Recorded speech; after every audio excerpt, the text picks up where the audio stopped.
पिंडपदावरी दिला पोलिया करी माझे झाले गया वर्जन पिटले पितरांचे ऋणा परमपुरुषम शौर्य पांडुरंग मुरारी कमलनेन काना गोपिका चित्तहरी प्रगजनकट शोभे रुक्मिणी रम्यवामी सदैव जवला सां श्री विठ्ठलं चिंतयामि पांडुरंग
धनुजवान कृशानुज्ञानी नामाग्रगण्य सकल गुण निधान वनर्नामधीशम रघुपति प्रिय भक्त मातात्मजम नमामि ओम नमो ज्ञानेश्वर करुणाकर दयाळा तुमचा अनुग्रह लादलो पावन झालो चराचरी नमो सद्गुरु तुकया ज्ञानदीपा नमो सद्गुरु सच्चिदानंद रूपा नमो सद्गुरु भक्त कल्याण मूर्ती नमो सद्गुरु भास्करा पूर्ण कीर्ती गंगा विशुद्धम नितपाद स्पर्शम सरोवेष्टितं चुंबितं पुण्यस्थानं सराले स्थितं तं समाधिस्थं मूर्ति नमामि गंगा गिरियोगिराजं तपो ज्ञान वैराग्य भक्ति स्वरूपम सदा अलंकृतं साधु संन्यास योगम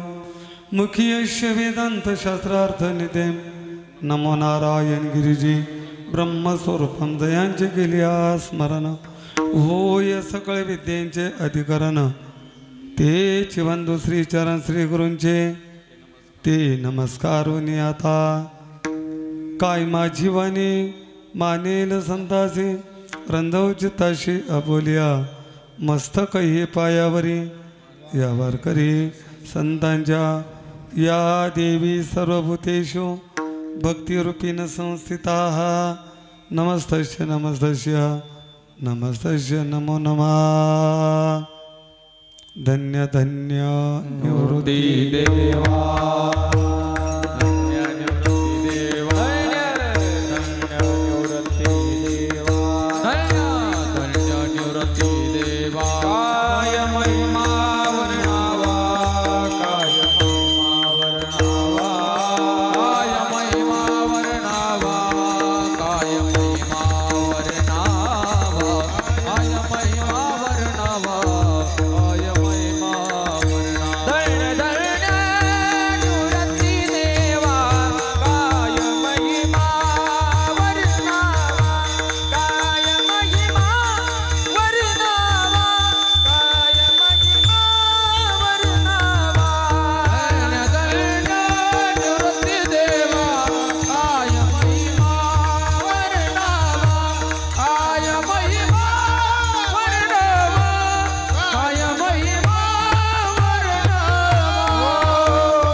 पदावरी दिला आपोलिया करी माझे झाले गया वर्जन फिटले पितरांचे ऋण प्रस्तुत संकीर्तन सेवेसाठी निवडलेला अभंग महान भगवत भक्त विश्ववंद्य जगद्गुरू श्री तुकाराम महाराज यांच्या गाथ्यातील आणि पत्रिकेतील अभंग आहे।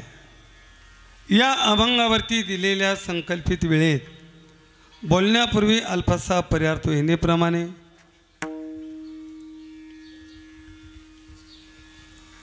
विश्वगुरु या महाराजवरती विश्वगुरु निवृत्तीनाथ महाराजांच्या कृपा छत्राखाली बसलेली पावन पुण्यमय भूमी श्री क्षेत्र वाळकेवाडी लक्ष्मी लॉन्स या पवित्र स्थळी तुम्ही आपण आज किमी निमित्ताने एकत्र आलात याची सर्वांना कल्पना आहे जाण आहे। तरी सांगणं वक्त्याचं आद्य कर्तव्य ठरत असतं। या युक्तिवादाने आज या ठिकाणी सर्वांच्या सुपरिचित असलेले आज नसलेले वैकुंठवासी हरिभक्तपरायण लहानू बाळू पाटील वाळके बाबांना यहलोकीची यात्रा संपून आज 1 वर्ष परिपूर्ण होत आहे। प्रथम पुण्यस्मरण संवत्सरिक श्राद्ध किंबहुना वर्ष श्राद्ध या निमित्ताने या औचित्य साधून ज्यांनी केलेल्या कार्यक्रमाचं आयोजन त्यांच्या पश्चात असलेला त्यांचा परिवार त्यांच्या धर्मपत्नी गंगा भागीरथी शिंदूबाई लहानू वाळके त्यांचे बंधू आहेत नागू बाळू वाळके सुभाष बाळू वाळके बबन बाळू वाळके दत्तू बाळू वाळके मोतीराम बाळू वाळके आणि उत्तम बाळू वाळके त्यांच्या भगिनी आहेत अलकाबाई भास्करराव शिरसाट त्यांचे सुपुत्र आहेत नवनाथ लहानू पाटील वाळके भारत लहानू पाटील वाळके त्यांच्या कन्या आहेत मनीषा ज्ञानेश्वर पगार आणि त्यांचे पुतणे आहेत जालिंदर भाऊ असेल सुनील भाऊ आहेत रवींद्र भाऊ आहेत ज्ञानेश्वर भाऊ आहेत मयूर भाऊ आहेत सोमनाथ भाऊ आहेत आणि त्यांच्या पुतणी आहेत सुरेखा सविता आणि वैशाली विठाला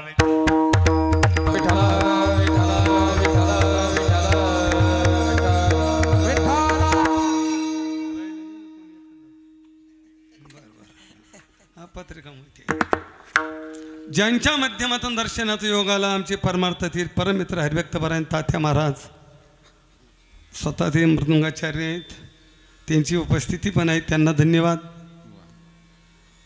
गायन सम्राट हरिभक्तपरायण आकाश महाराज गिडगे आहेत गायन सम्राट हरिभक्तपरायण ज्ञानेश्वर महाराज श्रावण महाराज बनाळे आहेत आणि उपस्थित भजनी मंडळ वाळकेवाडी संपूर्ण का दुसरे बाहेर आहे हां नांदगाव आपलं नांदगाव हा ना नांदगावकर त्यांनाही धन्यवाद देतो। विनीकरी महाराज संस्थेतील संपूर्ण विद्यार्थी Chopdar sound system video shooting आणि आपण अगदी वेळेत आलेले सर्व पाहुणे मंडळी समोर असलेले ज्ञात अज्ञात अधिकारी वृंद महाराज मंडळी वारकरी सर्वांना धन्यवाद देतो आणि दिलेल्या वेळेत बोलण्याचा प्रयत्न करतो।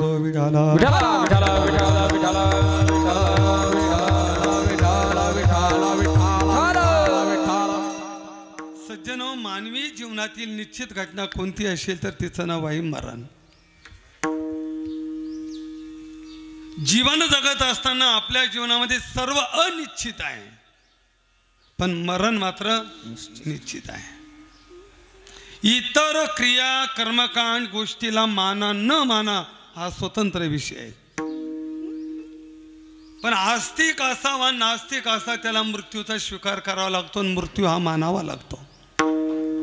बरं मृत्यूच्या ठिकाणी भेद संभवत नाही मृत्यूच्या ठिकाणी वैशल्याही चालत नाही म्हणून बघा मृत्यूच्या ठिकाणी वर्णभेद नाही मृत्यूच्या ठिकाणी लिंगभेद नाही मृत्यूच्या ठिकाणी देशभेद नाही मृत्यूच्या ठिकाणी काळभेद नाही मृत्यूच्या ठिकाणी वस्तुभेद नाही। बघा तुम्ही 4 वर्ण आहेत ब्राह्मण क्षत्रिय वैश्य आणि शूद्र।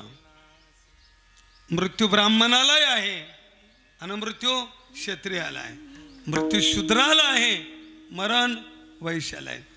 म्हणजे मृत्यूच्या ठिकाणी वर्णभेद नाही आहे. मग लिंग भेद आहेत का? अहो अजिबात नाही. 3 लिंग आहेत, स्त्री पुरुष नपुसक. स्त्रीच्या ठिकाणी मृत्यू आहे, पुरुषाच्या ठिकाणी मृत्यू आहे, नपुसकाच्या ठिकाणी सुद्धा मृत्यू आहे. म्हणजे लिंगभेद मानत नाही. मग देशभेद मानतो का? नाही मानत. अमेरिका प्रगतशील देश आहे, मग मला सांगा तिथं माणसं मरत नाहीत का? तिथंही मरतात, भारतात मरतात, आफ्रिकेत मरतात, जपानमध्ये मरतात, पाकिस्तानमध्ये सुद्धा. म्हणजे देशभेद नाही. मग कालभेद आहेत का? 3 काळ आहेत, भूतकाळ, भविष्यकाळ, वर्तमान काळ. दादा भूतकाळामध्ये माणसं गेली, वर्तमान काळामध्ये चालले, आणि जितकी आहेत ही संपूर्ण भविष्य काळात जाणार आहे. विठाला विठाला विठाला विठाला विठाला विठाला विठाला विठाला. म्हणून मृत्यूच्या ठिकाणी देश काळ वस्तुभेद नाही. वस्तुभेद तरी आहेत का? अजिबात नाही. ज्ञानोबराय म्हणतात जी वस्तू आकार धारण करते ती वस्तू एक दिवस नाश आलियाकारा अवघेनासे आलिया आकारा अवघेनासे आलियाकारा अवघेनासे आलियाकारा नासिवंत हायतील पसारा आलियाकारा अवघेनासे आलियाकारा अवघेनासे नासिवंत हायतील पसारा आलियाकारा अवघेनासे आलियाकारा अवघेनासे किंवा उपजे ते नासे नासिले पुनर्पेदिशे हे गजिका यंत्र जैसे परिभ्रमेगा उपजल्या पिंडा मरण सांगते. जी वस्तू आकार धारण करते ती वस्तू एक दिवस नाश पावते. कारण निसर्गाचा नियम आहे उत्पत्ती स्थिती आणि लय. म्हणजे वस्तूचा सुद्धा एक दिवस नाश ठरलेला आहे. अर्थात जे जे डोळ्यानं दिसतंय ते एक दिवस नाश पावणार आहे. विठाला विठाला विठाला विठाला विठाला विठाला विठाला विठाला. म्हणून वस्तुभेद सुद्धा नाही. बरं, मृत्यूच्या भीतीने पळण्याचाही प्रयत्न केला, मृत्यू चुकवण्याचा प्रयत्न केला तरी मृत्यू चुकवता येत नाही. मृत्यू पळाला तरी तो भेद घेतल्याशिवाय राहत. अनेक कथा आहे पुराणामध्ये. एकदा यमराजा गरुडाच्या घरी आले. गरुडाने यमराजाला बघितलं. म्हटले का हो तुम्ही आज आमच्या घरी? म्हणे हो तुमच्या घरी. मग येण्याचं कारण काय? म्हटले गरुडा उद्या सकाळी 9 वाजता तुझ्या आईचा मृत्यू होणार आहे. म्हटले बरं, मग तुला मी सूचना देण्यासाठी आलो. इतकं बोलला, यमराजा निघून गेला. गरुडाने विचार केला उद्या सकाळी 9 वाजता यमराजा घरी येणार आहे, मग जेणेकरून आईचा मृत्यू होणार नाही असा पर्याय शोधला पाहिजे. म्हणून गरुड पहाटे उठला, आईला खांद्यावरती घेतलं, आकाश मार्गाने चालला, हिमालयापर्यंत गेला, एक गुहा बघितली. आता इथं आईला लपवणार. 9ला अगदी 2-3 मिनिटं वेळ कमी. यमराजा गरुडाला वाटलं यमराजा घरी गेला. पण जेव्हा आईला गुहेमध्ये ठेवलं आणि बाजूला बघितलं तर कोण दिसला? यमराज. तो म्हणे कोण? तो म्हणे आपलाच यमराज. म्हणे तू तर घरी येणार होता आणि इथं कसा आला? म्हणे गरुडा ऐक, तुझी माझी मैत्री असल्यामुळे आईचा मृत्यू 9 वाजता होणार आहे ही मी तुला काल कल्पना दिली, पण तुझ्या आईचा मृत्यू 9 वाजता या हिमालयात होणार आहे हे मी काल सांगण्याचं विसरलो. मला असं वाटलं वेळ थोडी राहिली, इतक्या दूरवरून आईला कोण घेऊन येणार? बरं झालं तू घेऊन आला. वेळ संपली, आईचं आयुष्य संपलं, घेऊन चालो. मरणाच्या भीतीने पळण्याचाही प्रयत्न केला तरी सुद्धा मरण आढळे. विठाला विठाला विठाला विठाला विठाला विठाला. मग तुम्ही कोणी असा, बर का, तुम्ही किती असा, तुम्ही कसेही असा आणि कुठेही असा, तुम्ही कोणी असा, एक साधं वाक्य सांगतो. जेव्हा गंगेला महापूर येतो, आकाश महाराज 100 वर्षाचे वृक्ष उन्मळून पडतात, नाही वाहून जातात. आणि तिकडे एक झिंजुडीचं झाड आहे. झिंजुडी आपली एकच भाषा आहे. झिंजुडी कळली का? ती झिंजुडी म्हटली मी जागा सोडणार नाही, चालेल का? म्हणून एक मन आहे देवा आपल्याकडं, भले भले गेले वात, कळलं ना? आणि झिंजुडी म्हणती ऐका माझी मात, कळलं का? जिथं मोठमोठे वृक्ष वाहून जातात तिथे झिंजुडीची काय किंमत आहे, तसं जिथं इथं रामकृष्णादी अवतार झाले, त्यांनाही अवतार कार्य संपावं लागलं, तर त्यांच्या बाबतीमध्ये आपण अतिशय छोटे.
राज्य केल्यानंतर प्रभू रामचंद्राला सुद्धा हे मानवी शरीर शरायू गंगेमध्ये विसर्जित करावं लागलं.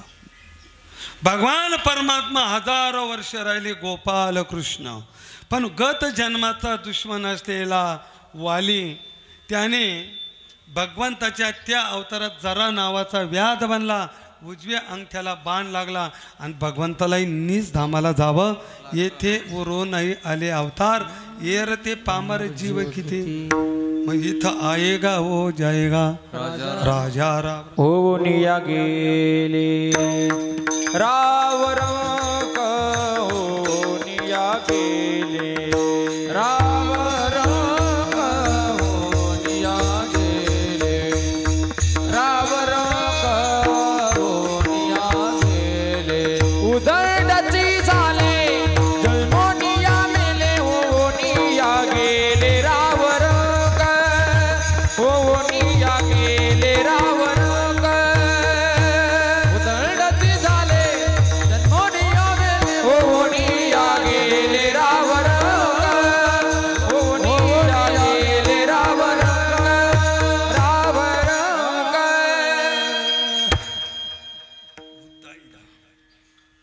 मग तुम्ही कोणी असा, तुम्ही कितीही असा, कौरव किती होते 100, देवता किती आहे 33 कोटी, त्यांना सुद्धा मरावाच लागलं.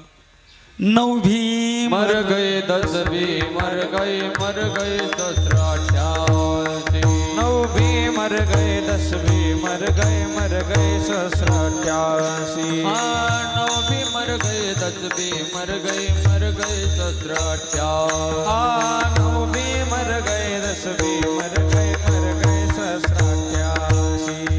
33 कोटि देवता मर गए पड़े काल की फांसी 33 कोटि देवता मर गए पड़े काल की फांसी 33 कोटि देवता मर गए पड़े काल की फांसी 33 कोटि देवता मर गए पड़े काल की फांसी जमका जब तड़ाका वे तू क्या जाने लड़का वे जमका जब तड़ाका वे तू क्या जाने लड़का वे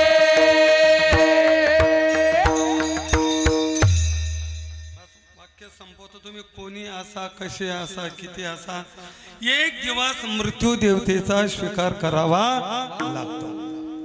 प्रश्न असा आहे महाराज, हे कुणाला माहिती नाही, हे तर सर्वांना माहिती एक दिवस मरायचं आहे.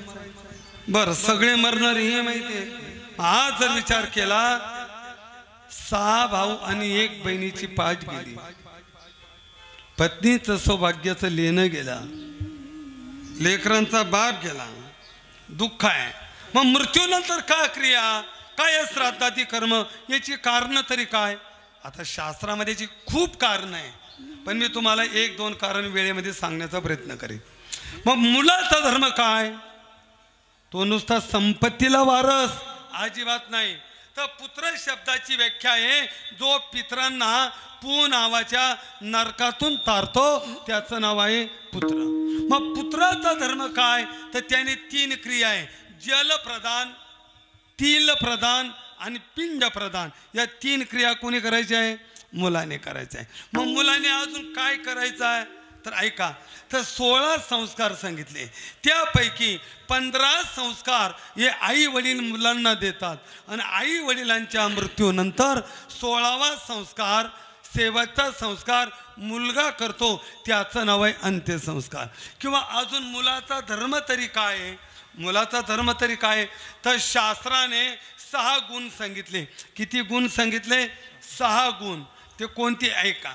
पहिलं आहे आतुरित काली कर्म, दुसरं आहे अवरोधी कर्म, बरं, तिसरं आहे प्रेतावर संस्कार, चौथा आहे पितरांवरती संस्कार, आणि मार्ग सांगितले 2, एक देव मार्ग आणि एक आहे यम मार्ग. विठाला विठाला विठाला विठाला विठाला विठाला विठाला विठाला.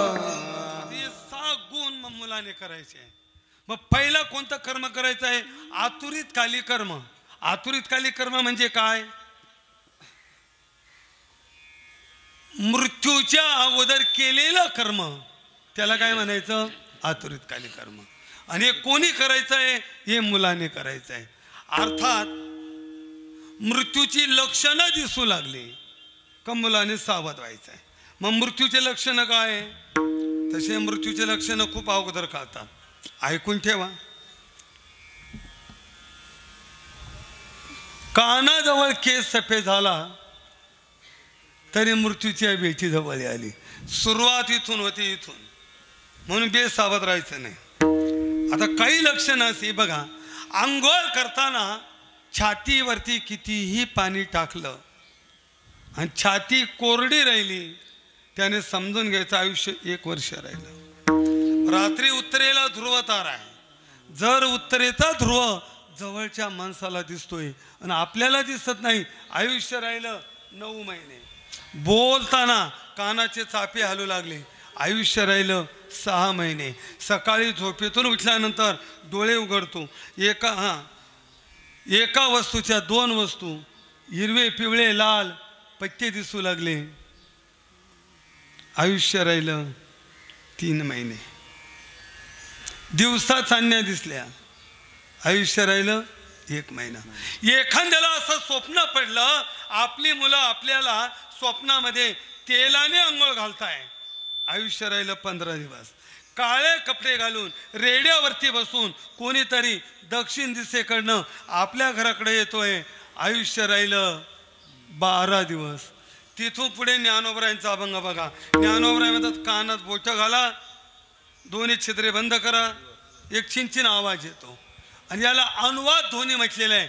आणि अनुवाद ध्वनी साधक साधनेच्या माध्यमातून एकांतात जाऊन त्याचा तो अनुभव घेत असतो. मग ध्वनी किती आहेत?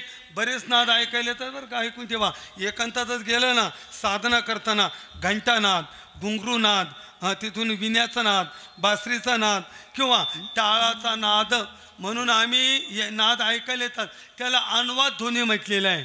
आणि हा संपूर्ण पिंडामध्ये वाहतो. अनुहात ध्वनी वाये सकळ पिंडी, म्हणून तर वारकरी पहाटी 1 वासुदेव प्रकरणामध्ये नेहमी एक प्रमाण म्हणतात, अनुहात वाजती टाळ, अनुहात वाजती टाळ,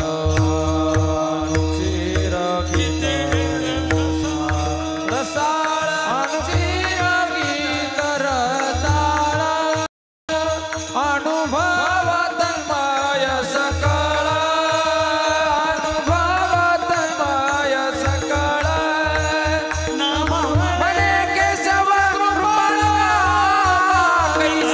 राम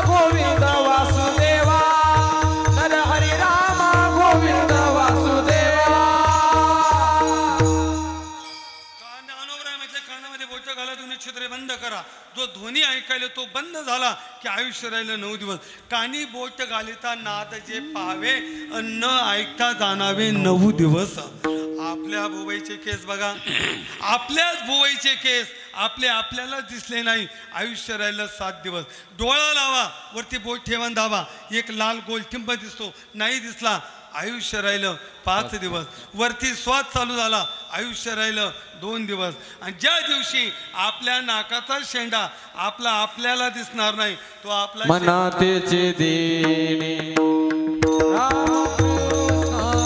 मनातेचे देणे रामकृष्ण मनातेचे देणे रामकृष्ण मनातेचे देणे नासागरीचे नदीचे नयने मनातेचे देणे रामकृष्ण मनातेचे देणे रामकृष्ण नासागरीचे आग्र नदीचे नयने मनातेचे देणे रामकृष्ण मनातेचे देणे रामकृष्ण नासागरीची आग्रह न दिसता नाही. नासागरीची आग्रह म्हणजे नाकाचा शेंडा. आपल्या नाकाचा शेंडा आपल्याला ज्या दिवशी दिसणार नाही तो आपला शेवटचा दिवस. ज्ञानदेव म्हणे हे साधूचे लक्षण अंतकाळी आपण वेगी पहा. ही सूचना कळाली ना हे मृत्यू. बरं एक ऐका, हे लक्षणं जे मी तुम्हाला सांगितले ते घाबरवण्यासाठी नाही सांगितले, सावध होण्यासाठी सांगितले. बरोबर आहे. बरं, घाबरलो तरी मृत्यू येणार आहे आणि नाही घाबरलो तरी येणार आहे. मग तो येणारच आहे, तो निश्चितच आहे. मग घाबरायचं का? उलट तो येण्याच्या अगोदर सावध व्हायचं आणि पुढची तयारी करायची. मरणाआधी सावध व्हावे मरणाआधी सावध व्हावे मरणाआधी सावध व्हावे मरणाआधी सावध व्हावे कीर्ती करोनी मरावे कीर्ती करोनी मरावे कीर्ती करोनी मरावे कीर्ती करोनी मरावे कीर्ती करोनी मरावे कीर्ती करो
कळाली आता काय फिल राहू नको. मग आपुली आपण करा सोडवण. आता मृत्यूची लक्षणं कळाली ना, आता संसारातली तरी आसक्ती कमी करावी आणि प्रभू चरणाची जोड करावी.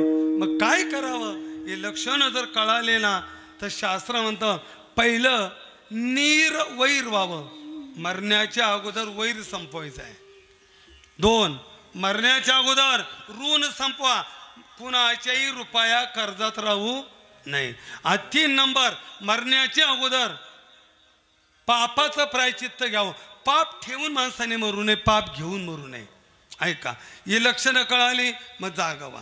मग आता तिथून पुढे आता मुलाचा धर्म आहे. नाथ महाराज म्हणतात पुरुषाशी पर्वकाळ जन्मता जोडे एक वेळ का माता पित्याचा अंतकाळ धर्माची वेळ अति पवित्र अंतकाळ कळाला अंतकाळ जवळ आला मग मुलाने सर्व कार्य बाजूला ठेवावं आणि अंतकाळ समय तो जवळ असावं जो मुलगा आई वडिलांच्या अंतकाळ समय जवळ असेल तो मुलगा भाग्यवान आहे कारण हे भाग्य राजा दशरथालाही मिळालं नाही आणि ते भाग्य प्रभू रामचंद्रालाही मिळालं नाही अंतकाळी एक नव्हता अंतकाळी एकही नव्हता अंतकाळी एकही नव्हता अंतकाळी हे दोन पुत्र दशरथा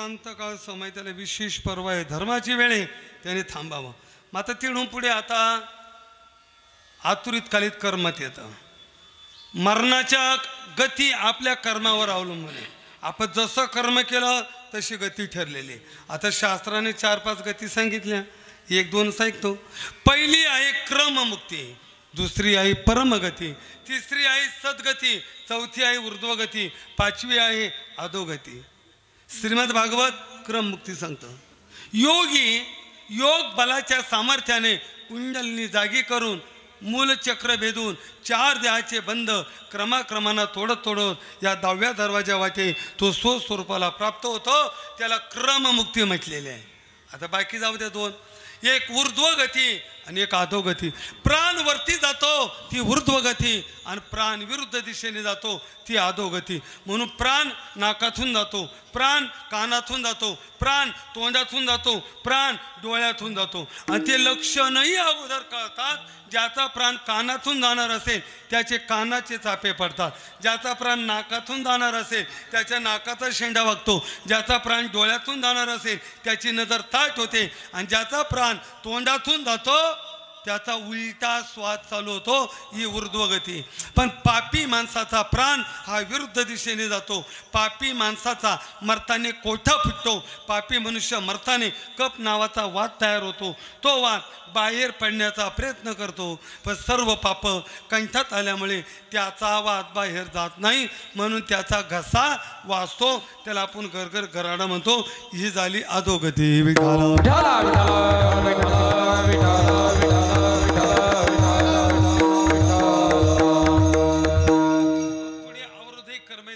पर्यंत ते थांबून देतो फक्त त्याच्यामध्ये आमच्याकडनं जे काही चुकतंय कर्मकांडामध्ये त्यापैकी 1-2 मुद्दा आपल्यापुढे फक्त कर्मकांडातला अवरोध एक कर्म फक्त एकच मुद्दा सांगतो किंवा 2 सांगतो तुमच्याकडे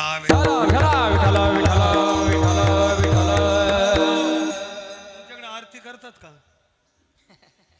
बारके वडील आरती करतात प्रेताची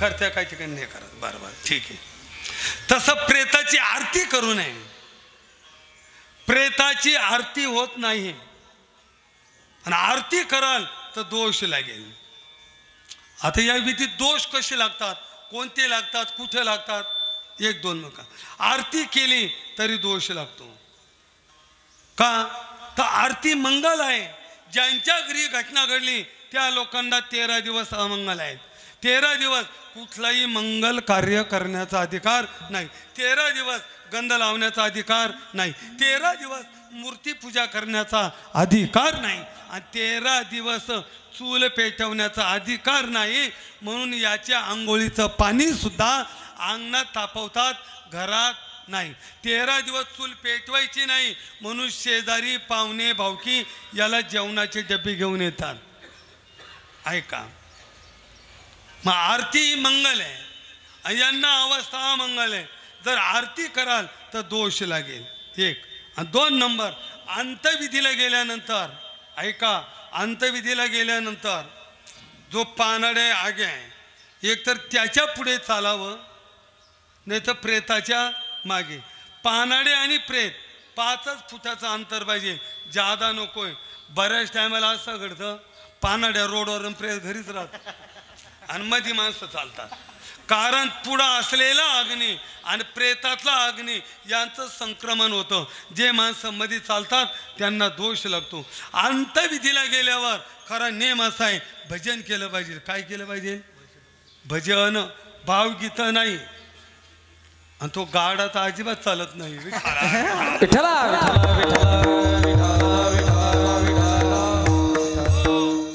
भजन महत्वाचं आहे. काय केलं पाहिजे? भजन. प्रत्येकाने भजन केलं पाहिजे. आणि नाही करता आलं ना, जे कोणी करत असेल निदान आपण ऐकत तरी चाललं पाहिजे. इतकंही नसेल जमत तर मौन तरी धरलं.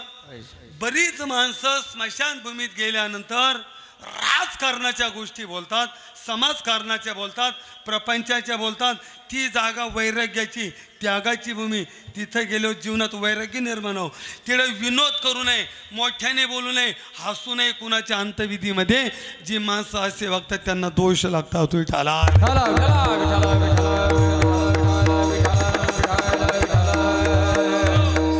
आरती करत नाही तर करतात काय? तर साधं वाक्य सांगतो, ऐका. गेलेल्या व्यक्तीचं वास्तव्य 10 दिवस त्याच्या घराच्या अवतीभोवती असतं. हा प्रयोग तुम्ही करून बघा, मग विश्वास ठेवा. म्हणून प्राण गेल्यापासून 10 दिवसापर्यंत त्या घराच्या छतावरती दूध आणि पाणी ठेवा लागतं. ठेवून बघा. 10 दिवस कावळा तिथे येऊन दूध आणि पाणी पिऊन जाईल. 11व्या दिवशी ठेवा, कावळा येणार नाही. काय ठेवा लागतं? आईच्या गर्भामध्ये पूर्ण अवयव प्राप्त होण्यासाठी 9 महिने आणि 10व्या महिन्याचा काही कालावधी लागतो. या स्थूल शरीराला अग्नी दिल्यानंतर दिवसामध्ये त्या सूक्ष्म शरीराला एका दिवसाला 1 अवयव प्राप्त होतो. म्हणून अवरोधी कर्म केलं तर 1 पिंड बनाळे बाबा रोज द्यावा लागतो एका अवयवाचा. आता आपण रोज काय देत नाही म्हणून ब्राह्मण 10व्या दिवशी ते 10 गोल पिंड देतं बघा. पहिल्या पिंडाने मस्तक तयार होतं, दुसऱ्या पिंडाने मान, तिसऱ्या पिंडाने हृदय, चौथ्या पिंडाने बेंबी, 5व्या पिंडाने पोट, 6व्या पिंडाने पाठ, 7व्या पिंडाने कंबर, 8व्या पिंडाने मलमूत्र विसर्जनाची जागा, 9व्या पिंडाने पाय आणि 10व्या पिंडाने तहान आणि भूक उर्मी होते. म्हणून दशक्रिया ही 10व्या दिवशी करावी लागते. 5व्या 7व्या दिवशी होत नाही. मग हे झालं अवरोधी कर्म. आणि मग पुढे सांगितलं प्रेतावर संस्कार. मग पुढचं जे कर्म आहे ते श्राद्धादी कर्म. विठाला आज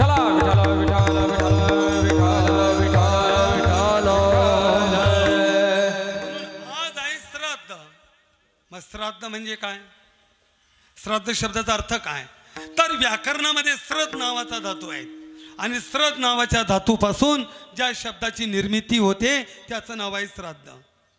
श्राद्ध म्हणजे काय? किती मोठा लॉन्स घेतला, किती समाज जमावला, किती डिजिटल लावले, कोण कीर्तनकर आणला, यापेक्षा श्रद्धेने केलेली क्रिया त्याचं नाव आहे श्राद्ध. नाही तर बऱ्याच वेळेला घडतं बाप मुकला ताकाला लाडू घातले लोकाला. भुक्या नाही अन्न मेल्यावरी पिंडदान, मेल्यावरी पिंडदान, मेल्यावरी पिंडदान. भुक्या नाही अन्न मेल्यावरी पिंडदान, मेल्यावरी पिंडदान, चित्रा नाही आस, मेल्यावरी राखी दिस, मेल्यावरी राखी दिस, मेल्यावरी राखी दिस. महाराज म्हटली फसवणुकी येतो चाळवा फसवणुकी. भुक्या नाही अन्न आणि मेल्यावरी पिंडदान. श्रद्धेने केलेली क्रिया त्याचं नाव आहे श्राद्ध. मग श्राद्ध केलं पाहिजे का? हो केलं पाहिजे. का केलं पाहिजे? शास्त्र म्हणतो जो मुलगा आई वडिलांच्या मृत्यूनंतर श्राद्धादी कर्म करत नाही किंवा सुभाषितकार म्हणतात, जो हिंदू धर्मात जन्माला येऊन जो देव देवतांना मानत नाही आणि ज्याला चांगल्या विचाराचे मित्र मिळत नाही, कोणाशी मैत्री करतो तो मूर्ख. श्लोक ऐका फक्त. श्राद्धम पुरुषन ददती न दैवतानि चर्चिता सवृद मित्र न लभते तमोर मोड चेतसा.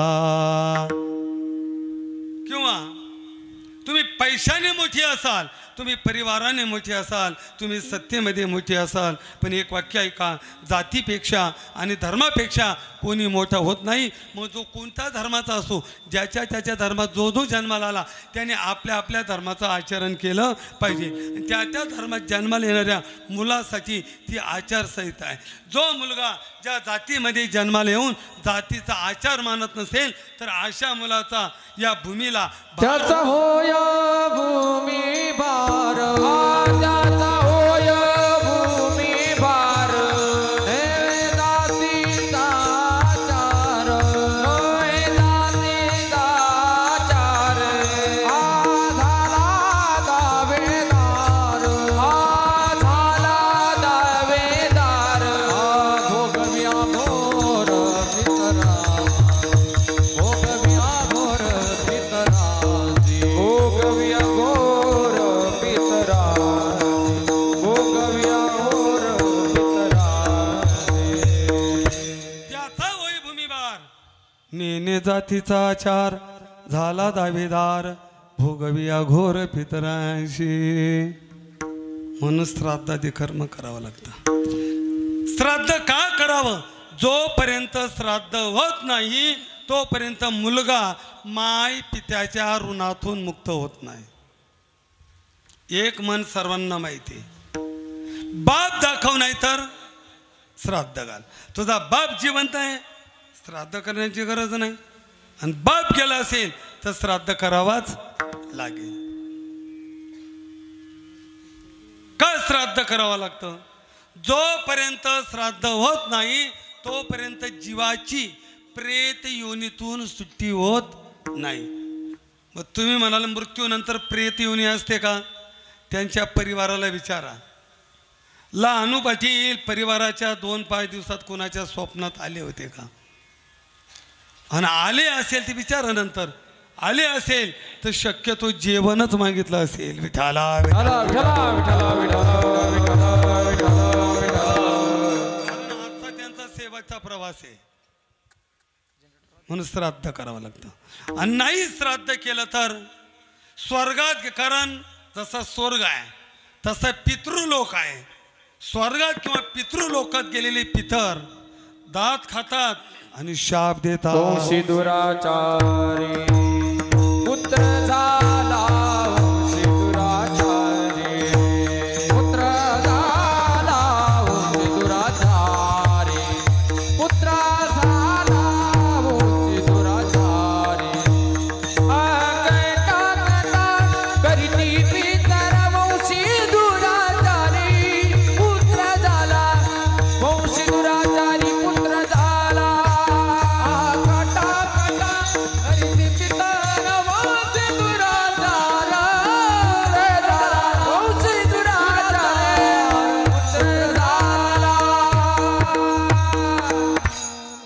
सदाचारी मुलगा जर जन्माला आला तो आपलाही उद्धार करतो आणि पूर्वजांचाही उद्धार करतो.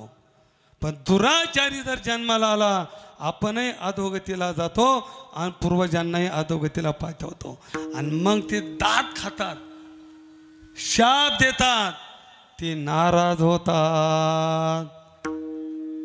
पितर अधपतना जाते, पितर अधपतना जाते, पितर अधपतना जाते, पितर अधपतना जाते. शाप देती अति क्रोधे, शाप देते अति क्रोधे, शाप देते अति क्रोधे, शाप देते अति क्रोधे, शाप देते अति क्रोधे. पितर अधपतना जाती, शाप देते अति क्रोधे, शाप देते अति क्रोधे, शाप देते अति क्रोधे. अधपतन झालं का मग शाप देतात. ती नाराज होतात. म्हणून परमश्रद्धेय सद्गुरू संदीपानजी महाराजांच्या मुखातलं एक वाक्य आहे, सांसारिक माणसाला आपली उन्नती व्हावी असं जर वाटत असेल आणि परमार्थिक माणसाला आपला परमार्थ शेवटाला जावा असं वाटत असेल तर आपले पितर नाराज नसले पाहिजे आणि आपली कुलदेवता नाराज नसली पाहिजे. विठाला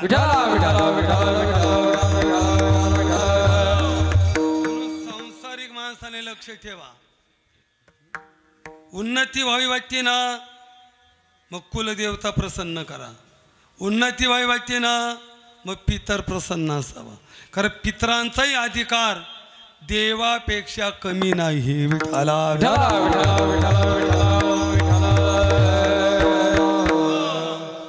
ते नाराज होतात. आता पितर आपले नाराज झाले हे कसं काय ओळखायचं? त्याचे काही लक्ष नाही. ऐकले असेल पण सांगतो. रात्री झोपल्याबरोबर जर निवांत झोप लागत नसेल, 12 वाजले 1 वाजले कंटाळून गेला पण झोपच लागत नाही, त्याने समजून घ्यायचं माझे पितर नाराज आहे. पितर जर देवा नाराज असेल ते आपल्याला निवांत झोपू देत नाही. 2 नंबर, एखाद्याला अर्धी झोप झाली, मध्यरात्री जाग येते, त्याचा घसा कोरडा होतो आणि मध्यरात्री उठून एखादा जर पाणी पित असेल तर त्यानं समजून घ्यायचं आपले पितर तहानलेले, आपला घसा कोरडा पडला, त्यांना पाण्याची गरज आहे. जेवणाला बसल्यानंतर ताटामध्ये नेहमी वारंवार कायम जर केस येत असेल, घरामध्ये परिवार इतर वेळा चांगला राहतो बरं का, पण जेवणाला बसल्यानंतर प्रश्न उत्तर निर्माण होतात. एखाद्याला राग येतो आणि जेवतं ताट सोडून निघून जातो. समजून घ्यायचं पितर आपले भुकेलेले आहेत. बाप लेकामध्ये जर नेहमी प्रश्न उत्तर होत असेल तर पितर आपले नाराज आहे. नाही ना? मुला मुलीच्या विवाहाला अडचणी निर्माण होतात, पितर आपले नाराज आहे. एखादा असह्य रोग झाला, डॉक्टरांचा विलाज केला पण रोगच बरा होत नाही, पितर आपले नाराज आहे. विठाला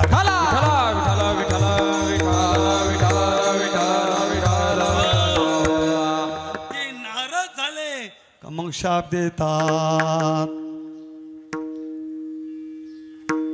उपजला काळ, उपजला काळ, उपजला काळ, उपजला काळ. कुळा लाविला विटाळ, कुळा लाविला विटाळ, कुळा लाविला विटाळ, कुळा लाविला विटाळ, कुळा लाविला विटाळ, कुळा लाविला विटाळ. उपजला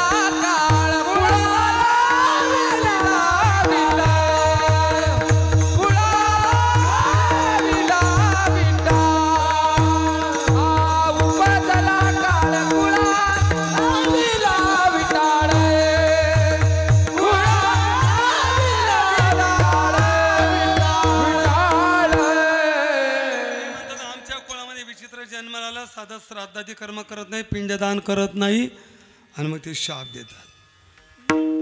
म्हणून बरीच माणसं पितृदोषामध्ये. आता पितृदोषाला तर भरपूर कारण आहे, पण एक कारण श्राद्धादी कर्म न करणं हा सुद्धा पितृदोषाला कारण आहे. एकच सांगतो, ज्याचा आजोबा सावकार त्याचा नातू भिकारी. अंडरलाईन करून ठेवा. ज्याचा आजोबा सावकार त्याचा नातू भिकारी. आजोबाने सावकारकी केली, लोकांना व्याजाने पैसे लावले, गरिबाचे कष्ट करायचे पैसे जमा केले. समाजाचा जमा केलेला पैसा काही अंशी समाजाच्या कामी लावा लागतो, धर्माच्या कामी लावा लागतो, देशाच्या कामी लावा लागतो. पण काहीच केलं नाही, संपत्ती जमा केली, ती संपत्ती 2 पिढ्या सुख देते. आणि तिसऱ्या पिढीमध्ये पितृदोष येतो आणि पितृदोषाचं लक्षण आहे तिसरी पिढी बर्बाद होणं, दरिद्री येणं, मानहानी, समाजात किंमत नसणं, मुलं मुली वाईट व्यसनाला जाणं, तरुण मुलामुलींचा अपघाती मृत्यू होणं, मुलामुलींची विवाह वेळेवर न होणं, आंतरजाती विवाह होणं, त्यांना संतती न झालेली संतती व्यंग जन्माला येणं, किंवा त्या माणसाच्या घरासमोर रोज सकाळी 9 ते 10 या दरम्यान कावळा येऊन ओरडणं. हे नाही कळालं, हा उजवाद, या आयुष्य रेषा तळाशी 2 रेषा फाकल्या आणि डाव्या बाजूला गुन्हाकाराची फुली आली, याला अर्ध तुटलेलं मच्छचिन्ह म्हणतात. हे जर आपल्या हातावरती आलं त्याने समजावं हा तिसऱ्या पिढीवरचा पितृदोष. विठाला विठाला विठाला असे 57 कारणे पण एक सांगितलं. श्राद्धादी कर्म नाही केलं तरी पितर दात खातात, शाप देतात आणि पितृदोष येतो. मग त्याला उपाय काय? तर जाता जाता सोपा उपाय सांगून जातो. ज्यांना जिथे जिथे अन्नदान करण्याची संधी उपलब्ध होईल त्यांनी अन्नदान करा. अन्नदानाने दोष जातात. 1 तुमच्याकडे जर वेळ असेल कथा कीर्तन भजन, कोण कीर्तनकार पाहू नका, वेळ आहे समोर बसा, भजन करा. कथा कीर्तन श्रवणाने दोष जातात. जळती दोषाचे डोंगर शुद्ध होती नारी नर, गाती ऐकते सादर ते पवित्र हरिकथा. हरीची कथा श्रवण करा, हरिकथेने दोष जातात. कथा याती बरी विठोबाची कथा याती बरी, विठोबाची कथा याती बरी, विठोबाची कथा याती बरी. कथा दोष हारी, कथा मुक्त करी, कथा याती बरी, विठोबाची कथा याती बरी, विठोबाची कथेमध्ये दोष जातात. दोष कशाने जातात? शुद्ध अंतकरणाने देवाचं नामस्मरण केलं तरी सगळे दोष नष्ट होतात. आईशी गरजवू वैखरी, मुकुंद केशव मुरारी, रामकृष्ण नामे बरी, हरी हरी दोष सगळं जनार्दना जगजीवना. देवाच्या नावाने दोष जातात. आणि जाऊ द्या, सोपं सांगतो, पितृदोष असू द्या ना कुठलाही दोष असू द्या, एक प्रभावी मंत्र आहे. जर तुम्ही त्या मंत्राचा जप केला बर का, हा पितृदोष देवा त्या मंत्रापुढे शुल्लक आहे. आणि तो मंत्र ज्ञानोबरायांनी हरिपाठ रामकृष्ण नाम सर्व दोष हरण, सर्व दोष हरण. रामकृष्ण नाम सर्व दोष हरण, सर्व दोष हरण. जडाची वातारण हरी एक, जडाची वातारण हरी एक. हरी मुखे म्हणा, हरी मुखे म्हणा, हरी मुखे म्हणा, हरी मुखे म्हणा, हरी मुखे म्हणा, हरी मुखे बस.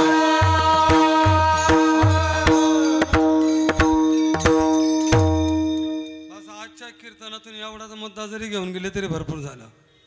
कुठलेही दोष असू द्या, रामकृष्ण हरी हा प्रभावी मंत्र आहे. फक्त या मंत्राचा जप करा, बाकी कर्मकांड करा न करा हा तुमचा स्वतंत्र विषय आहे. विठाला विठाला विठाला विठाला विठाला विठाला.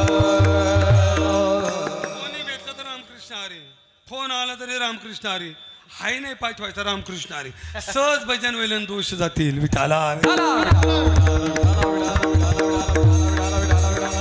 म्हणून श्राद्धाचे कर्म करावं लागतं. आता श्राद्धाचे प्रकार किती? 96 सांगितले नाथ महाराजांनी. सोये करावे पितृतर्पण शनवती श्राद्धे जाण पितर उद्धरावे आपण गयावर्जन करून या. 96 आहे, काही ठिकाणी 72 आहे, काही ठिकाणी 28 आहे, काही ठिकाणी 16 आहे, काही ठिकाणी 12 आहे. आता इतके तर नाही सांगता यायचे, 1-2 सांगतो. ज्या दिवशी तुमच्या आई वडिलांचं श्राद्ध आहे, तुमची परिस्थिती नाही आहे, एक काम करा, 2-5 रुपये घ्या, एखाद्या वैष्णव गरीब ब्राह्मणाला श्रद्धेने दान द्या, त्याला हिरण्य श्राद्ध म्हणतात. हे नाही करता आलं, त्या ब्राह्मणाचं 1 टायमाचं जेवण होईल इतका कोरडा शिधा दान द्या, त्याला आम श्राद्ध म्हणतात. हे नाही करता आलं, हिरवी गवताची पेंडी घ्या, गाईला द्या, पण जर्शी नाही, गावरान, त्याला गोष्टी श्राद्ध म्हणतात. शेवटचं सांगू का, काहीच नाही आहे तुमच्याकडं, एक काम करा, ज्या दिवशी श्राद्ध असेल त्या दिवशी घरापासून दक्षिण दिशेला जा, उंच जागेवरती उभे राहा, सूर्याला नमस्कार करा, बगला पित्रांना दाखवा, गवताची काडी अर्पण करा आणि पित्रांना सांगा, हे पित्रांनो, मी तुमच्या वंशामध्ये एक दरिद्री करंटच्या जन्माला आलोय, मी साधं पिंडदान सुद्धा करू शकत नाही, माझ्या पित्रांनी गवताच्या काडीनं सुखी व्हावं. पितर गवताच्याही काडीने सुखी होतात, हे पण श्राद्ध आहे. पण हे श्राद्ध सर्वांसाठी नाही, जो दरिद्री आहे, जो करंट आहे त्याच्यासाठी. विठाला विठाला विठाला विठाला विठाला विठाला विठाला विठाला. वर्ष श्राद्ध का करावं लागतं, तर मृत्यू लोकातून यम लोकात जाण्यासाठी 12 दिवस लागतात, म्हणून 5.5 महिने चालत नाही आणि 11.5 महिने चालत नाही. आपला 1 महिना तर यम लोकाचा 1 दिवस होतो, पुढचा आता ब्रह्मलोकापर्यंत गणित आहे, ते काही पुढे जात नाही. ऐका, आपली 13 दिवसापर्यंत सूक्ष्म शरीर मृत्यू लोकात, 13 दिवसापर्यंत याची मुलं याच्या उद्देशाने काय काय पुण्य करतात, ते केलेलं पुण्य, जीवानं केलेलं पुण्य 13व्या दिवशी लेखाजोखा. मग मार्ग सांगितले 2, एक देव मार्ग, एक यम मार्ग. आज्ञा सांगितल्या 2, एक देव आज्ञा, दुसरी यम आज्ञा. तर पुण्यकर्म चांगलं झालं असेल तर मग देव मार्गाने प्रवास चालू होतो आणि वैकुंठ भुवनी घर केले, ही त्याची स्थिती निर्माण होते. पण पापच जर कर्म केलं तर यम मार्गाने प्रवास चालू होतो आणि मग यमाचा पाव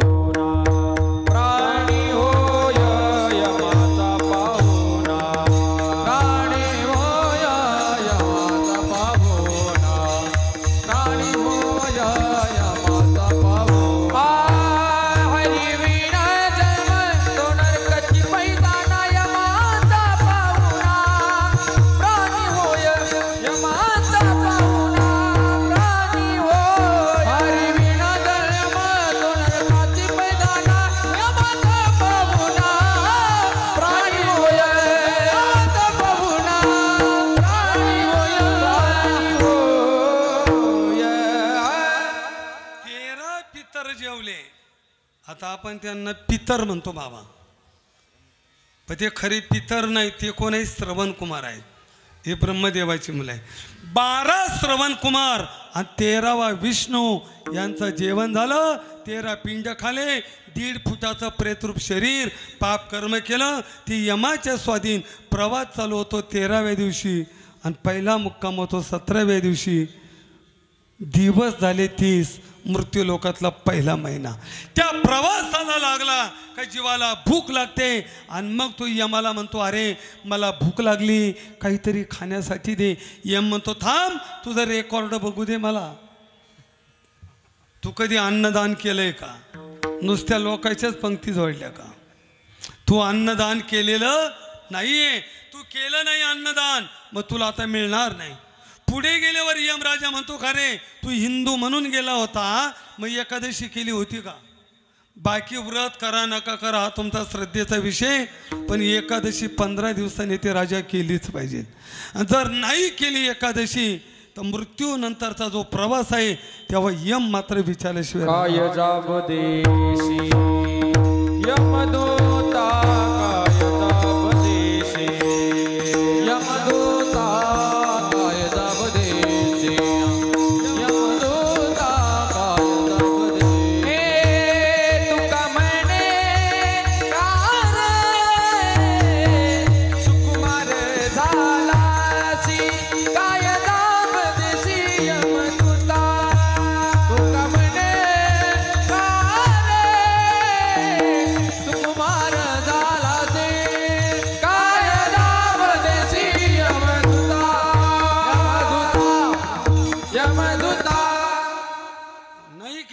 एकादशी तया दंडी यमदूत झाले तयाचे अंकित तुका म्हणे व्रत एकादशी चुकली यमदूत म्हणे तया दोषी अशी कार्य केशवाशी चुकली ती कथा पुराण श्रवण मग मारिती झोडीती तोडीती निष्ठुरे यमाचे किंकर बहुसाल. मग पहिला मुक्काम आहे सोमपूर नावाचं नगर, पुष्पभद्रावती नावाची नदी. त्या वट वृक्षाखाली जीव विश्रांतीला थांबतो आणि मग आपल्या मुलाकडून इच्छा करतो की याना मला काहीतरी द्यावं, म्हणून आपण पहिलं मासिक श्राद्ध घालतो विठाला. एक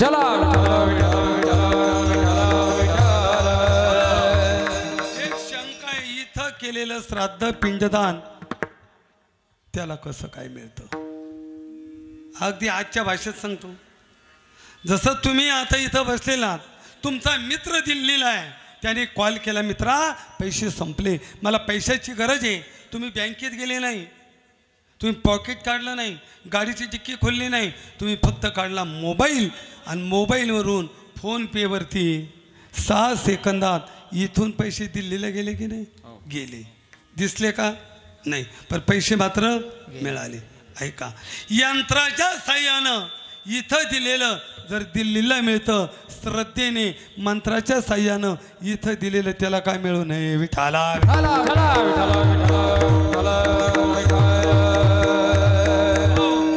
नंतर आता पुढचे 12 महिने राहू द्या, नंतर 1 महिना आता ज्या वस्तू देतो त्या थोडक्यात. पुढे आशीपत्र नावाचा नरक आहे, छत्री तिथं कामाला येते. पुढे तप्तभूमीवरील चालवी ती पायी चपला तिथे कामाला येतात. पुढे चढ उतार काची तिडं अंधकूप नावाचा नरक, दिवा काटेरीवर वस्त्र शेयदानामध्ये चादर शाल देतो ती रात्री झोपताना. पुढे वैतरणा नदी शिडी उडी गाय वैतरणा नदी पार करून ज्या दिवशी श्राद्ध असेल त्या दिवशी जीवदशा दुपारी 12च्या नंतर मुलाच्या दरवाजावरती येते विठाला.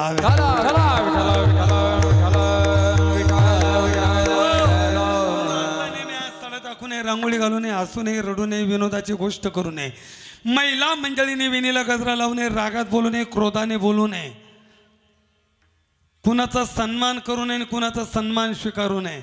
जरी लॉन्स घेतला तरी गेटमध्ये हात जोडून उभं राहू, कारण पितरांचा अनादर होतो. जिकडे पिंडदान करायचं ती जागा एकांतात पाहिजे. ती गावरान गायची सेनाने निभावू नये, तांबडं पातळ नेसलेली स्त्रीने पाहू नये, कान तुटलेल्या स्त्रीने पाहू नये, मदिरा पान करणाऱ्याने पिंडदान पाहू नये, मदिरा विकणाऱ्याने पाहू नये, कोंबडी पाहू नये, डुकराने पाहू नये, कुत्र्याने पाहू नये, कुक्कुट पालनावाल्याने पाहू नये, वर पालनावाल्याने पाहू नये विठाला.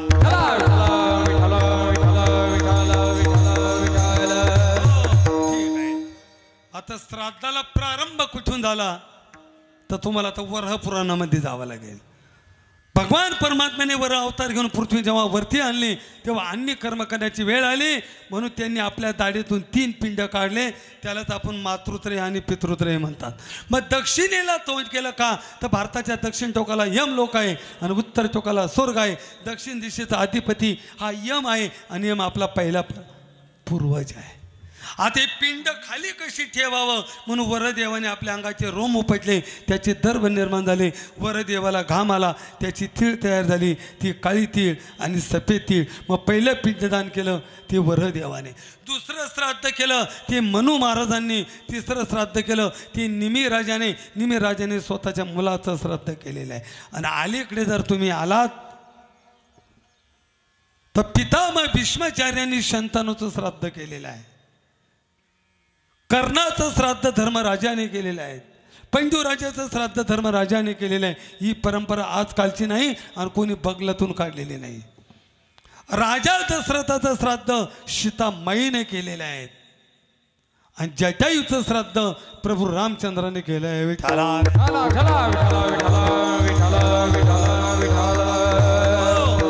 आणि अलीकडे जर विचार केला तर ज्ञानोबराय पैठण क्षेत्रामध्ये गेलेले असताना ज्यांच्याकडे मुक्कामी होते, पितृतिथी होती, संन्याशाच्या मुलांना आश्रय दिला म्हणून एकही ब्राह्मण भोजनाला आला नाही, तर त्या पैठण क्षेत्रामध्ये नाथ महाराजांनी त्यांचे बाप जेवू घातले. स्वर्गीचे पितर आणिले भोजना. 2 नंबर पुंतांबे चांगदेव महाराज यांनी पंढरपूरच्या वाळवंटात पितरजेव घातलेली मोठी कथा आहे. एकनाथ महाराज आदेश षष्ठी ही पूर्वजांची त्यांची तिथी आहे, त्यांची पुण्यतिथी आहे. नाथ महाराजांनी सुद्धा अस्पृश्यांना जेवण दिलं म्हणून ब्राह्मण भोजनाला आले नाही, तर नाथ महाराजांनी सुद्धा स्वर्गातले पितर जेव घातले. विठाला विठाला विठाला विठाला विठाला विठाला विठाला. मग तिथे तुकोबराय कसे पाठीमागे राहतील. मग तुकोबरायांच्या समकालीन 14 टाळकरी त्यापैकी कोंडोपंत लोक रे हे काशी गयेला निघाले. तुकोबरायांना म्हटले महाराज चला काशी यात्रेला. महाराज म्हटलं येणं शक्य नाही, पण माझे 3 पत्र मात्र घेऊन जा. आणि तुकोबरायांनी कोंडोपंतांना एक होन दिला म्हणतात. हा होन भागीरथी गंगेत टाका. जेव्हा कोंडोपंत गंगेत गेले आणि तो होन टाकला असं म्हणतात का भागीरथीचा मूर्ती म्हणतात हात वरती आला. कशासाठी? तर तुकोबरायांच्या पत्राचा स्वीकार करण्यासाठी. मग पहिलं जे पत्र दिलं ते भागीरथी गंगेला. परशिवो माते माझी विनवणी मस्तक चरणी ठेवीत असे. भागीरथी महा दोष निवारणी सकल स्वामीनी तीर्थाचे. दुसरे गेले ते विश्वनाथाच्या मंदिरात. मंदिरातून शिव प्रगट झाले आणि तुकोबरायांच्या पत्राचा स्वीकार केला. मग ते दुसरं पत्र आहे तुम्ही विश्वनाथ दीन रंग मी अनाथ. आणि जेव्हा गयेला गेले तर गयेला 3 पद आहे, ब्रह्मपद रुद्रपद विष्णुपद. आता गयेचा नियम असा आहे पहिले 21 पिंड विष्णू मंदिरात, 21 पिंड गयासुराच्या पाठीवरती आणि तिथे जे 3 पद आहे जर मुलाने त्या पदावर आपल्या हाताने जर पिंडदान केलं तर मुलगा पितरांच्या ऋणातून मुक्त होतो. मग तुकोबराय म्हटले माझं स्वतः येणं शक्य नाही, पण पितरांच्या ऋणातून मुक्त होण्यासाठी तुकोबराय गयेला पत्र देतात की मी सुद्धा त्या पदावर माझ्या हाताने पिंडदान करतो.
पत्रामध्ये महाराज वर्णन करताय मी माझ्या हाताने त्या पदावरती पिंडदान करतो. पिंड पदावरी दिला आपोले करी. एक वेळा संप्रदायाच्या नियमाने सर्वांनी प्रेमाने टाळी वाजवून भजन करा. विठोबा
वारी दिला आपोले आकारे.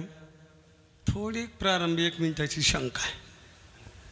जे तुकोबरायांची जर पंढरीच्या बाबतीत निष्ठेचा विचार केला तर बरेच अभंग आपल्याला महाराजांची निष्ठा प्रगट करतात. उदाहरणार्थ महाराज म्हणतात एक गाऊ आम्ही किंवा एक धरिला चित्ते. महाराज म्हणतात उदंड पाहिले वाराणसी गया पाहिली द्वारका आणि परिणय तो का पंढरीचा. किंवा महाराज म्हणतात वाराणसी चाली जे एक मासा गोदावरी 1 दिवसा पंढरीचा पाऊल परेसा ऐसाच्या सणा माझा. असं वर्णन करणारे ज्या पंढरीचं वर्णन करणारे तुकोबराय, पंढरीश परमात्म्याबद्दल असलेली निष्ठा व्यक्त करणारे तुकोबराय मग गयेला पत्र देतात कसं. फक्त 1 मिनिटाची शंका जर सगळ्यांनी शांत ऐकली तर पूर्ण अभंगाचा अर्थ तुम्हाला कळाला. पिंड शब्दाचे 2 अर्थ होतात आणि पद शब्दाचे 2 अर्थ होतात. आता भाताचे जे बनवलेत ना ते काय आहे? पिंड आहे. ते किती बनवतात? ताते महाराज 3.5. आई मेली तर मातृत्रय म्हणतात आणि वडील गेले तर पितृत्रय म्हणतात. आता वडील गेले ना पितृत्रय हे 3 किती आहेत? 3.5 बरोबर. शरीर किती हाताचं आहे? 3.5. ते भाताचे पिंड आहे आणि शरीराला सुद्धा काय म्हटलेलं आहे? पिंडच म्हटलेलं आहे. 1. आता पद शब्दाचे 2 अर्थ आहे. पद म्हणजे पाय आणि दुसरं पद म्हणजे उद्दा. तुम्ही कोणत्या पदावरती आहात? तुम्ही कोणत्या हुद्द्यावरती आहात? बरोबर. मग तुकोबराय म्हटले लोक गयेला जाऊन 3.5 भाताचे पिंड आपल्या हाताने त्या पदावरती ठेवून पितरांच्या ऋणातून उत्तीर्ण होतात. पण मी गयेला गेलोच नाही. मग मी केलंय काय? तर तुकोबरांचा पिंड वेगळा आहे आणि तुकोबरायांचं पद वेगळं आहे. तुकोबराय म्हणतात मी केलंय काय? हा 3.5 हाताचा देहरूपी पिंड मी माझ्या हाताने पदावरती दिला. इकडं पद म्हणजे पाय. मग तुकोबरायांच्या जीवनात विठोबाचे पाय सोडून कोणाचेही पाय अभिप्रेत नाही.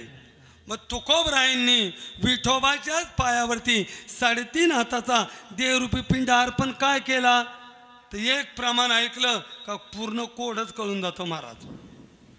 महाराज म्हटले जे महत्व गयेला आहे, जे महत्व वाराणसीला आहे, जे महत्व 4 धामाला आहे ते सर्व महत्व माझ्या विठोबाच्या पायाजवळ आहे.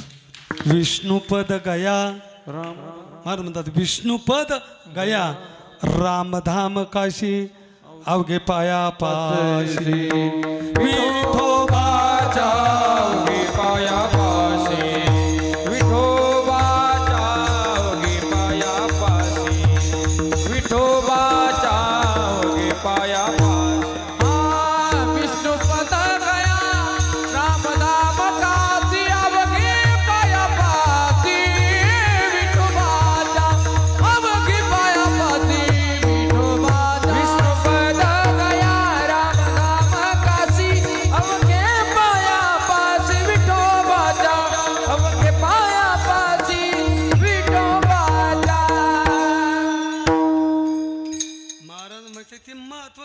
विठोबाच्या पायावरती आहे तर मला गयेला जाऊन कर्म करण्याची गरजच काय?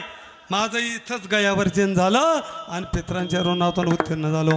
माझे झाले गयावर्जन फिटले पितरांचे ऋण ऋणातून मुक्त झालो. गयेला कर्म आहे.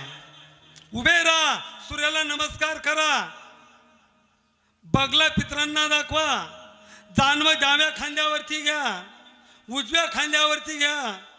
तुम्ही पूजा केली तर मला गुरुजी म्हटले असतील त्याला सव्य आणि अपसव्य म्हणतात. हे कर्म करावं लागतं. पण महाराज म्हटले यापैकी मी एकही कर्म केलं नाही, ना सव्य केलं ना अपसव्य.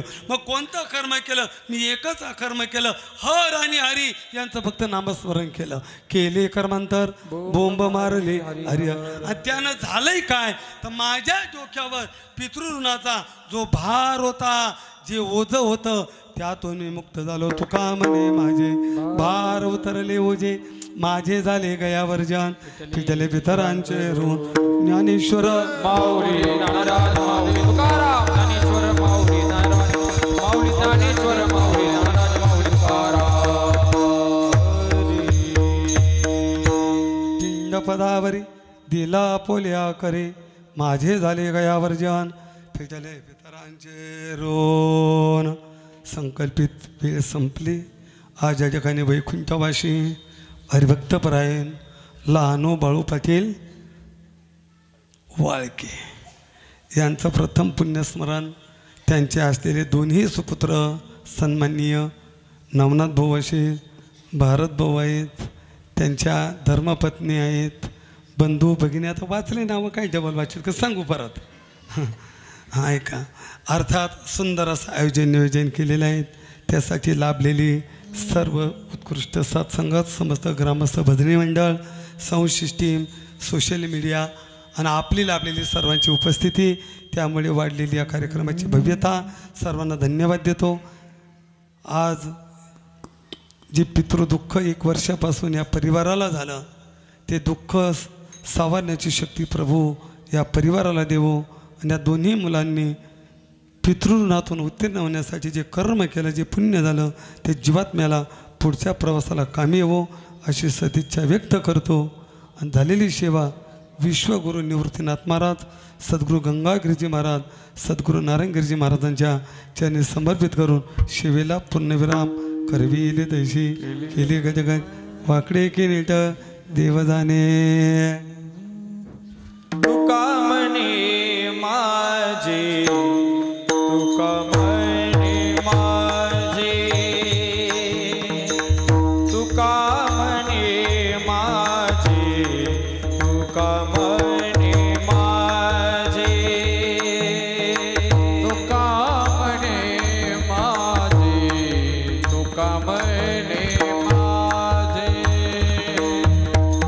तुका म्हणे माझे तुका म्हणे माझे भार उतरले ओझे भार उतरले ओझे ओझे माझे झाले गयावर जन वर्जन माझे झाले गयावर जन भार उतरले ओझे भार उतरले ओझे ओझे माझे झाले गयावर जण माझे झाले गयावर जण फिटले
अंजली द्यायची असेल आभार मानायचे असेल कोणाला त्यांनी वरती यावं विठ्ठल जय जय जय विठ्ठल, जय जय. चला विठी करी.